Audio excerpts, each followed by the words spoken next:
Hey everyone, it's David Barnett from davidcbarnett.com, the podcast, YouTube channel, iTunes, SoundCloud, Spotify, Google Play podcast, where I talk about buying, selling, financing, and managing small and medium-sized businesses.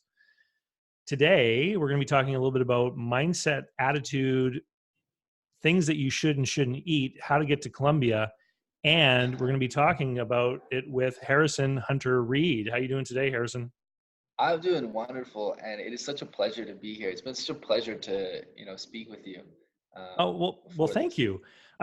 Hunter and I connected, Harrison, sorry, and I connected over the internet here, and I've been watching some of your interviews, and I've been watching some of the speeches that you've given, and I thought that you might be a great guest on my show to talk a little bit about attitude and mindset, because people generally reach out to me and they want to talk to me about numbers and finance and internal rates of return and all this kind of very calculated mechanical stuff. And a lot of the times, when I'm working with people who are trying to buy a business, for example, I've got a whole coaching program of group coaching program with people that are wanting to buy a business. Half the conversations over there are about matching, desires of what people want in their life and how people want to spend their days, and talking about how people feel and how people perceive things and negotiating. So half the conversations are not about numbers at all. And so this is why I think it's such a key thing for someone who's going to be a business person to spend a little bit of time in self-reflection, self-analysis, self-learning to kind of examine these kinds of things. And, I kind of made a little agenda of topics based on watching some of the other stuff that you've done. And, but first, I'd like to get a little bit of your backstory about how you came to be a person who gets invited places to talk about, mindset in business. Where is Harrison from? That's a really good question. And before I go into that, I just want to touch on what you were saying before about business owners and mostly being about numbers, but you think that it's more than just numbers. And I just want to say that you know, buying a business is a lot about wanting to make more money. And if you really get down into why do you want to make more money, nobody wants to make more money just to have more. Well, some people want to make money just to have more money, but the real purpose of money is to live a lifestyle that you desire, to be able to afford the things that you want, to be able to contribute the things that you want, and you do all of those things to feel better. And so at the end of the day, people buy businesses in order to get a financial return. But if you ask yourself, why do you want that financial return? There's always some sort of underlying, emotional benefit that you're getting from buying a business. And until you get clear on what the emotional benefit you get from buying a business, you'll never be able to buy the right business and fulfill on yourself. You need to really figure out the why. And then that will lead you to buying the business that will actually leave you fulfilled. And so where did I come from? I came from New York.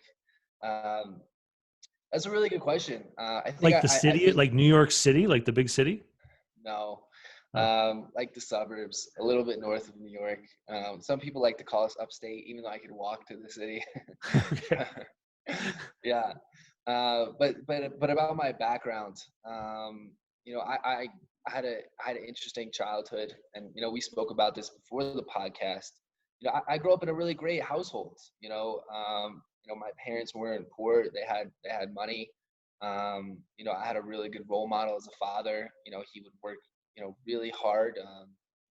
He would be in the office for 12 hours a day, but he would make it home for dinner almost every single day. That was, something that was really important to me. I had really loving parents. Um, and I still struggled in my childhood. I struggled with obesity. I struggled with depression. We talked about I struggled with a scarcity mindset. Even though there was abundance in my household, I felt like I wasn't deserving of it. And so I felt really scarce and, had a weird relationship with money that it took me a while to get over. Um, but anyway, I went to college. I started a So company. sorry. I want to talk about that a little bit. So, did you feel a scarcity mindset maybe because you realized that you were in a position of dependence, like it all just kind of levered on your dad's ability, willingness, etc., to be providing that to you? That's a really interesting question. The answer is that is not what caused the scarcity mindset. The scarcity mindset was more, there's kind of a wouldn't say mistreatment, but there's a lot of sort of judgment to people who, kind of come from money. And, human beings, we don't want to be judged. We don't want to look bad. And that goes back to our caveman days when if we were ostracized, we Mm. wouldn't be protected by the tribe. So we really hate being ostracized. We And want to so, conform. I'm sorry, what did you say? People want to conform. People want to conform. And so for me, my desire to fit in was to kind of separate myself from the money, at least in my mind. And so like I grew up feeling like I didn't have money, even though my family did, and they took care of me and they were really amazing. But when it came to, spending money or purchasing, I was kind of allergic to it because I felt like, I didn't want to be, one of these, kids who came from money. Mm. Okay. Okay. So it almost you're trying to make a conscious effort to make yourself in a certain way so that you would feel accepted by the peers that you were drawn to. Yeah. Yeah, I wouldn't use the word conscious. I think it was more subconscious. But it was definitely, an effort to fit in. Okay. Um, and that kind of lasted a while into my life. It shows up in some good ways. When I was 18, a couple friends and I, we started an events company. We didn't have any capital, and we figured out how to host these big, massive events without any capital. We hosted a party that had 800 attendees. We had 3 different sound sets. We had a ton of lighting. We had a famous DJ, at least famous in Miami. Um, and we did it through sponsorships and donations. It was 100%. It didn't cost us a dime, and we raised thousands of dollars. And you still had the scarcity mindset after that? That sounds pretty abundant. Yes, I still had the scarcity mindset after that. That's a really good question. When did the scarcity mindset sort of go away? I think it went away when I really started to explore deep inside myself, Mm. um, and uncover the layers. And I think that's really important for people to do. We live in a society today where we really try to hide ourselves. We're always trying to look good, and we're trying to make sure that nobody really sees us. But the real power of humanity is being your authentic self. And so I think a big part of the human experience is just trying to uncover all the layers that we put on. And it's not like we put them on consciously or purposely. A lot of this happens in our childhood. And I know this is like really overblown when you think about like whose love did you crave more, your mother or father? Or, tell me about an experience when you were like 4, 5, 6. But those things actually truly have a profound impact on our life. And I think, something interesting to think about, if we're talking to a lot of business people, is the idea of compounding. So compound interest in business is, it has massive implications on your future wealth. Well, it's the same sort of thing in life. When you were, 3, 4, 5, and you have this sort of traumatic experience and you made a decision to protect yourself, you Mm. know, every time you have another experience similar to that, you deepen your protection of yourself, and that compounds over time, which is why these events that happen when you're really young are so powerful to uncover as you age, because they really have formed this strong power over you. Well, and I think it's interesting because, the personalities we have as adults, if I were to encounter a new idea right now, I would look at it with respect to the base of knowledge and experiences that I've already had. But when you're the child, you don't have the base of knowledge and experiences, right? So these things come at you, and you can't really determine if something's irrational or doesn't make sense or is silly. You just say, "Wow, here I am, and this is what the world is handing to me. It must be a part of the world," and it becomes internalized. I know, what you said about self-reflection, self-knowledge, self-understanding, how important it is. I know that I began. I mean, I have to say that I believe I've always had a good level of self-awareness, but I never really did the work to really start examining things until after my divorce, because I had to ask myself questions like, geez, you've always thought you're a pretty smart guy. How did this happen to you? How were you able to fall into this situation? you shouldn't have, but you did. And then you start to examine, these very basic understandings of yourself to figure out what went wrong. I love that. I really do. And I think that's a really good topic to discuss is, people, specifically business people. Um, what's really fascinating is they value education, but they value education that helps them make more money. They generally do most of their reading in, how to grow a bigger business.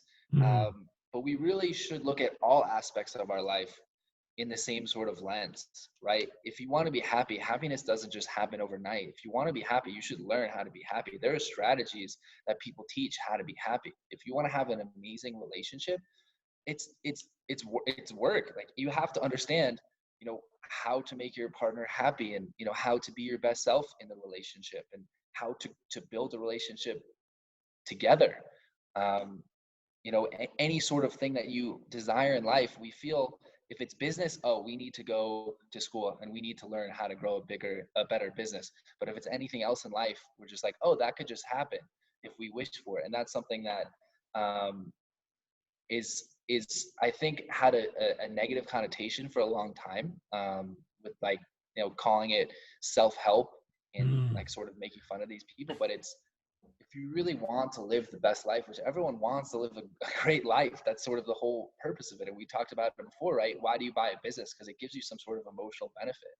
And if you really want to build the best possible life, it's about educating yourself in all different areas and not just business.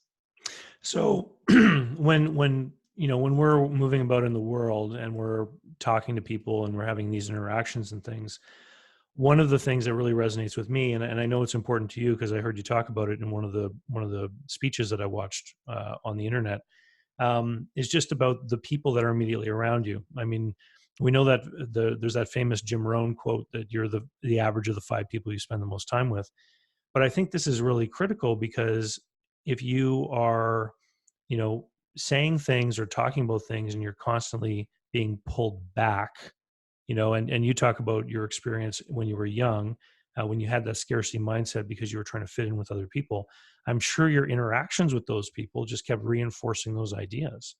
So, how radical a, recasting of your friend, sort of, if we want to think about your friends as a group of actors in a play around your life, how radically do we have to look at recasting this scene?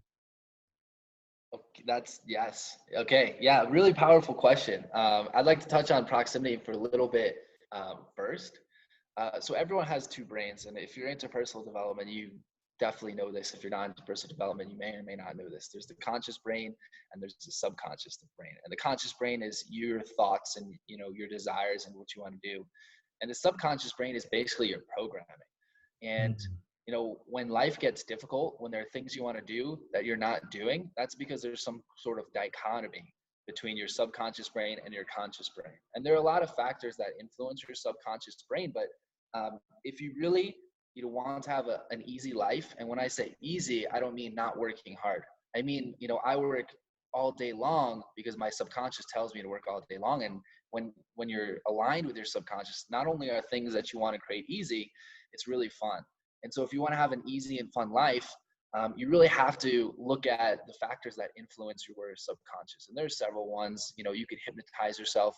If you ever seen some crazy guy looking in a mirror and talking to himself like, I am successful, I am happy, I am, gonna win this deal, I'm an awesome lover or whatever. That's him trying to, or her trying to uh, penetrate their subconscious. And there are more effective ways to do it than to look into your mirror, but that is a way for everyone to sort of have some kind of influence into your programming, which is really important. Another really important way to influence your subconscious is your environment, the where you live, who you hang out with. These are factors that really influence your subconscious. And so one of the easiest ways to transform your subconscious, if you don't want to wake up every morning and look in the mirror and repeat some sentences to yourself, um, is to basically surround yourself with people who you want to be like. And the reason is your subconscious is like a sponge. It really absorbs everything around you. You know, in my life, I look at music. I took away all depressing music from my life. I only want music in my life that's upbeat and positive, because that infiltrates your subconscious on a Mm. deep level, because you're blasting it right in your ear.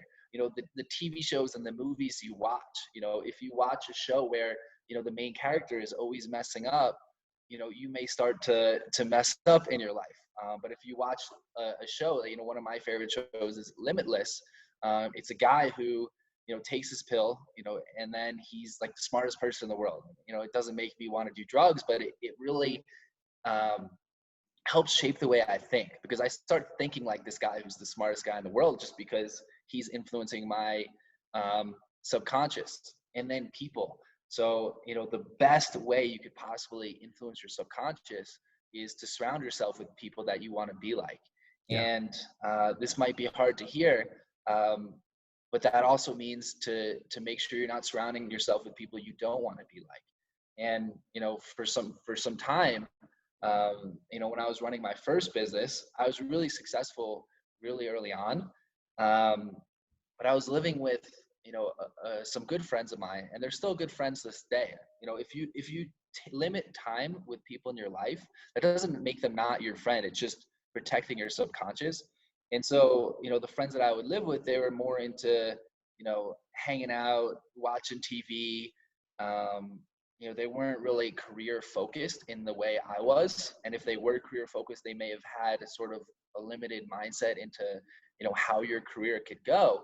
And so, once I got out of the apartment, um, you know, my life really started to scale really quickly, Mm. just because I started surrounding myself with people who were more, open-minded, and the belief that anything is possible. Because, you know, there's like, no matter how strong your beliefs are about what you're doing and what you're creating, if you're getting constant input all around you of, no, that can't work, that's impossible, that's not going to do it, it's going to seep into your subconscious, and you're going to start doubting yourself, which is unfortunate.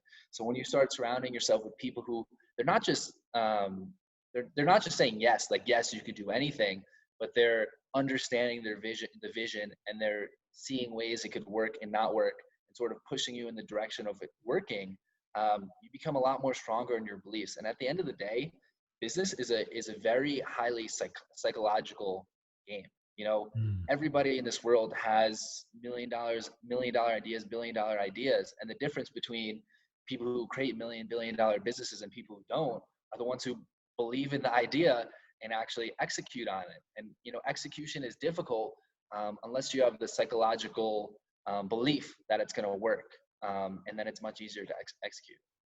So I love what you're saying, and I see a lot of what you're saying in how I live my life.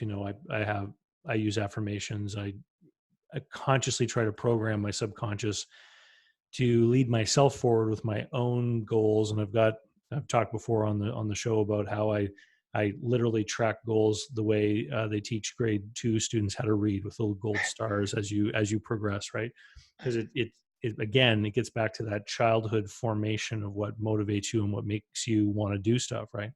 um, but this leads into something very interesting, because I have seen more and more discussion about abundance mindset, things like law of attraction, and success with movies like The Secret and things like this. And I've seen people whip themselves up into a euphoric frenzy of believing that whatever they want is absolutely possible, to the point that they depart from rationality and end up doing something silly, getting into a bad deal, overextending themselves. I see this particularly with a few business people that I've worked with over the years, who've been a part of these different peer groups, like mastermind groups, where they were basically told you can do whatever you want. And then they'll go and launch an ambitious expansion that didn't work. And they'll really end up feeling devastated, because then they feel, betrayed by their own attitude. I mean, what are some of the things people can do to enjoy the abundance of creating this kind of mindset for themselves and the happiness that goes with it, without falling prey to their own irrational exuberance?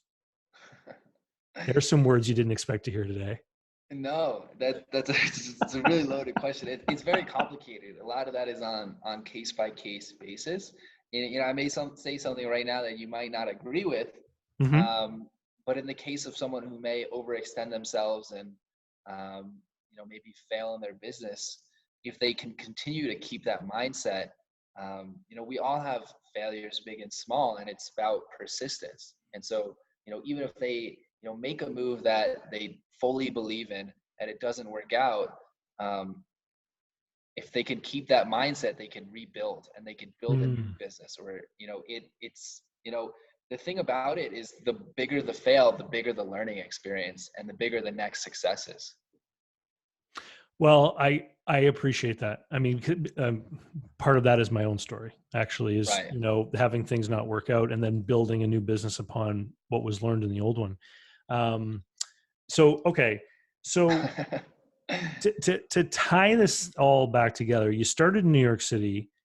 You sold your first business, which was a financial services business, and then it freed you to go and see the world. One of the talks that I saw you on was the something called the Nomad Cruise. You want to tell people what that is, because I think it's a neat event. Kind of want to keep talking about the last subject, but we can move on. Um, so the Nomad Cruise, it's a conference on the water, and actually, I'm pretty sure it's the first of its kind. But there's actually another one, like it's a called, I can't remember the name, but it's like a workout cruise. But it's a conference on a cruise. Mine was 12 days. They have different variations. I think it's between 1 week and 2 weeks, and they get between 300 and 500 business owners, and they have, over the course of 2 weeks, they have 48 talks, or at least they had 48 talks of mine. So there's a ton of education from people who are experienced in different fields. There was a topic about affiliate marketing, social media marketing, there was business psychology, there was nutrition, engineering happiness, um, there was, this really great guy talking about productivity. Those are kind of the ones that there was networking in the digital age. Hmm. Um, those are the ones that I kind of remember. And so the people on the ship, they're independent, they're location independent entrepreneurs. Right. So that's Okay. sort of more of a new wave where you can kind of run a company remotely. You could run it from your computer. There are a lot of businesses that allow for that. And so there's a big movement of location independence.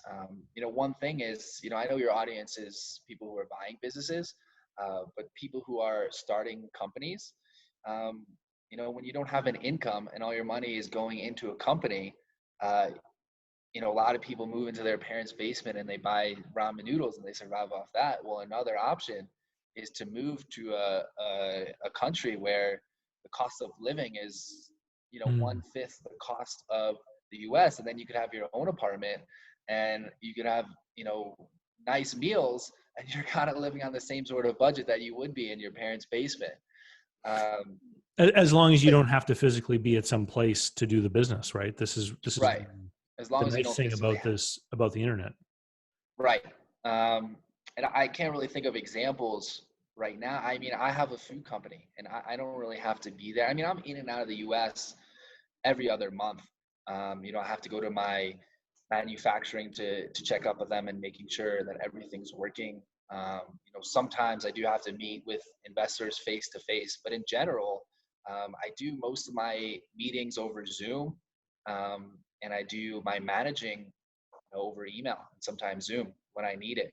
But what's interesting about the location independent lifestyle, and I was talking about this with a friend of mine the other day, is when you join that world, you meet a lot of fascinating people. And we talked about proximity earlier. In Mm. order to be a location independent entrepreneur, there are certain qualities that you have to have. You have to have an open mind to pick up your stuff and move out of the country, and live in a suitcase. You have to be dedicated to growing your business, because that's the only way to fund your lifestyle. You have to be dedicated to being productive. One thing that, is also really interesting that we didn't mention yet, there are a lot of things you learn when you start living out of your suitcase. And one of those things is you only have so much room. So you need to make sure everything in that suitcase is what you actually need.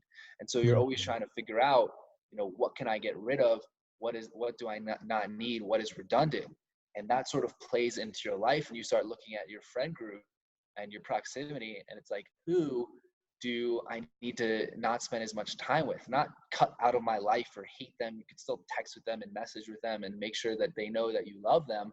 But who can I spend less time with in order to take my life to the next level? Um, and then also fun. So, I talk about productivity a lot, and productivity is really important in order to manage a business. Well, as human beings, we have different kind of buckets that we need to fill up, or we can't really function. Maslow has a pyramid that Mhm. talks about, and the base, in order to be happy, first you need to get your survival needs. If you don't have shelter, if you don't have food, if you don't have water, you can't even think about um, happiness. And that kind of works with, sorry. Well, no, Harrison. This is exactly great because I actually wanted to talk about fun in life, and which is exactly what you're starting to talk about. But there's a guy I follow on Twitter. He's a former heavyweight boxer, Ed Lattimore. He put out a tweet this morning as we're recording this, where he basically said, poor people are poor because they make poor decisions, and they make those decisions within the realm of their paradigm. They don't seem like poor decisions from that point of view. And so, as you sort of change yourself to make yourself ready for this new place you're going to be, and you change the people around you, and you're pushing yourself up Maslow's hierarchy, right? You're taking care of the basic things, you're getting up into seeking happiness and self-actualization ultimately, and all that kind of stuff. Then you get yourself into a position where you make better and better decisions that are going to lead you in that direction. And I think it's interesting because, like we mentioned earlier in the conversation, a lot of my talks with people who want to buy a business, for instance, they want to talk about numbers and stuff. And the starting point that I talk about with most people is, what do you want your life to look like in 10 years? Because the business is simply the vehicle that drives you there, right? It provides the resources and stuff you're going to need in order to get yourself into that situation, to have more fun, love, excitement, etc. Right? Totally. Yeah, I mean, I think a big, point in what you're saying is, in order to have a successful business, which, many of the people listening to this either have had successful businesses or are on track to have successful businesses, you need a vision for your business. You need to know where you're going. Well, if you want to have a successful life, you need to have a vision. You need to know where you're going. That's very important. Poor people make poor decisions because of the paradigm they live in. Well, vision is your paradigm. So if you don't take a Mm. step back and take time to strategize and create a vision for your life, you're going to have a paradigm that's not sort of aligned with what you want. And when your paradigm isn't aligned with what you want, you're not going to make the right decisions. And so, vision is so important. Um, and it makes decision making really easy. We only have so much decision making power. Like people like Steve Jobs, Mark Zuckerberg, they wear the same exact outfit every day because they understand a human being has a certain amount of decision power every day. And so, in order to be able to make more decisions, you have to make each decision easier. And the way to make each decision easier is to have a vision. And then every time you have a decision, you just go, does this fit my vision? Yes. Okay. Perfect. No. Okay. Let's make a different decision. And it just becomes so much easier, and you can be way more powerful that way. Well, I'm glad that I'm not in the fashion industry, because I would obviously feel hurt by that revelation that I people should didn't just say you need to wear wear the this. same outfit every day. Mark and Steve do, All right. and Jeff Bezos, There you and go. they're kind of But wealthy people. are the second two just copying the first? Yeah, who knows? Um, Right. Listen, Harrison, it's been awesome to have you on the show. I think it's been a great conversation. If people want to find out more about you and hear your stuff and engage with you, what's the best way for them to find you? Yeah, that's a really good question. So, one thing about this show is we've had a great conversation. It's been really enjoyable, and we've talked about a lot of subjects, and we talked about a lot of subjects in a really high level kind of way, and that's just the nature of podcasting because they're only 45 minutes to an hour. Um, and so if anyone found something interesting and they want to, talk further, understand more, learn more, I love when people reach out and ask me questions. And if you want to reach out, there are a few different ways to do it. Normally I start with talking about my Instagram, but I think that might be the wrong avenue for this audience. um, But we're big on LinkedIn over here. Right. So yeah, LinkedIn is the second way to get in touch with me. And on LinkedIn, I kind of have a long name. It's Harrison Hunter Reid Fisher, CPFA. And David came up with a really good pseudonym. It's Harrison Ford played chess with Bobby Fischer. And so if you search Harrison Hunter Reid Fisher, you should be able to find me. I'm a speaker. That's sort of my main title.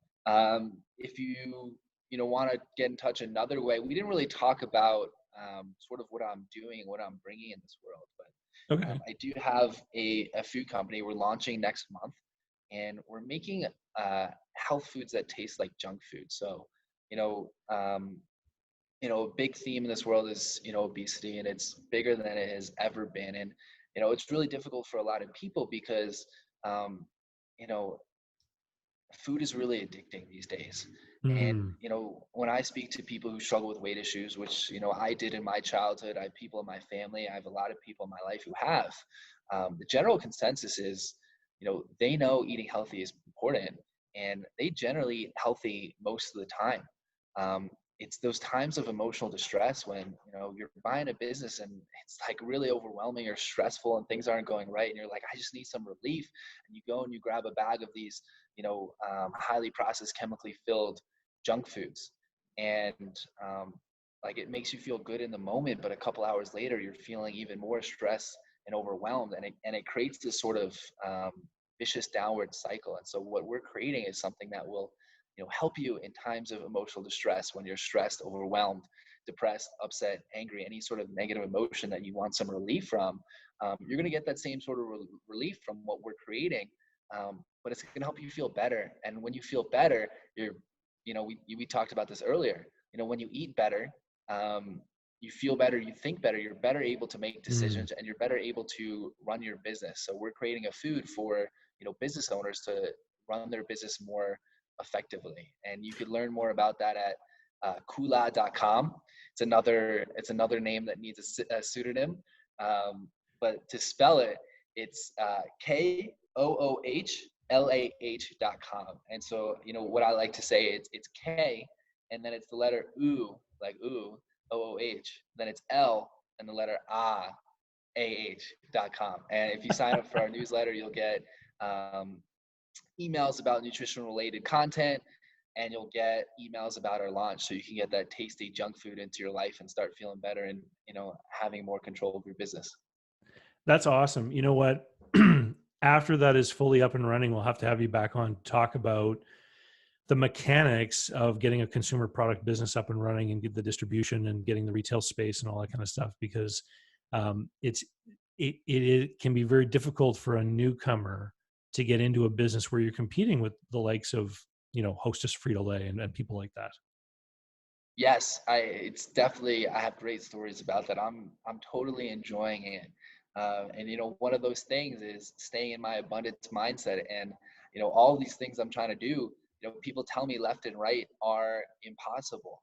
But one thing that drives me is it's such a mission-based organization. We're really trying to help those that struggle with weight issues take control of their health and live a more abundant life. And so, anytime someone tells me it's impossible, it's just, that's not an option for me. Right? My paradigm, my vision says, like, no, this has to work. This needs to come to fruition. And we haven't launched yet, but we're on track to launch next month. And this is way further than so many people in my path have told me that I would never be able to get to. And I think when we do launch, it would make for a really fascinating podcast, because the CPG world is actually, it's really hard to break into, especially when you're someone like me who came from the finance industry and didn't really have very many connections, but it's possible, and I'll be happy to share my journey on how I made that happen. Awesome. Harrison, good to have you on the Hunter show. Reid. Harrison Hunter Reid. and we'll connect with you again. And the links you shared, I'll put them in the show notes. So if someone's driving or whatnot, you can just find it and click on it when you get to a safe place. And we'll talk to you Or later. while you're driving, just pull your phone out and go to my website, sign up for the email address. That's okay too. Don't do Not that. in some places, but Don't do that. and don't forget, everyone, if you want help to buy a business, businessbuyeradvantage.com is the place to go. Cheers. Totally. We'll see you Dave's the later. Good to best. meet you. Good to meet you too.